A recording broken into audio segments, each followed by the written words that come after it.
Startup Portugal is a startup itself. What has it been doing over time to iterate and to become better? What we do is we look into the programs that we launch and the programs that we co-launch with other partners. We evaluate them and we suggest changes. We also talk directly with the people on the ground. So we do events and we do these things, but we don't do them just to showcase what we're doing. We do them because we want to listen. As simple as this, I think it was last year, the year before, we did a private event with founders in Teatro Italia, and we asked three relevant politicians, I think the most three relevant politicians for us at the time, which was the Prime Minister, the Minister of Economy, and the Secretary of State of Industry, to come on stage. And it was an inverse event where 90% of the time it was the entrepreneurs on the audience talking and explaining what were the problems they were facing and explaining and we collected all that information and treated it and built that input into changing some of our initiatives and helping to become more aligned with what we were listening to in the audience. Also, we developed new initiatives based on that. And what were the conclusions back then?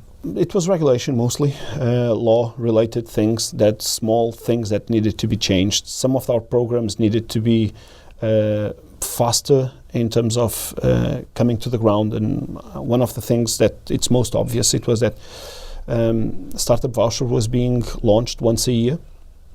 And now the applications are in continuous mode, so you can always look into applying to a program. You don't have to be entrepreneur only from January to March, because that's when the applications were open. But now you can be entrepreneur all year, and there will be 4 cutoffs that will have smaller batches of entrepreneurs.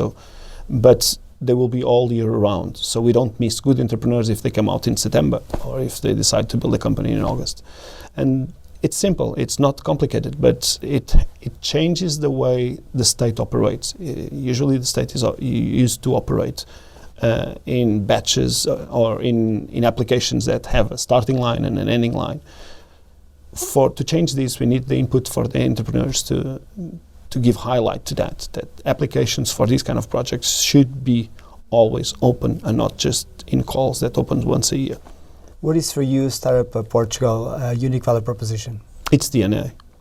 It's built by entrepreneurs, ex-entrepreneurs, people who have been in the startup ecosystem for a while. So whenever we interact with any of the partners, either if it's big corporations, entities from the state, or politicians, or even incubators and accelerators and other startups, we have the DNA of someone who has gone through the hurdle and the roller coaster of a startup.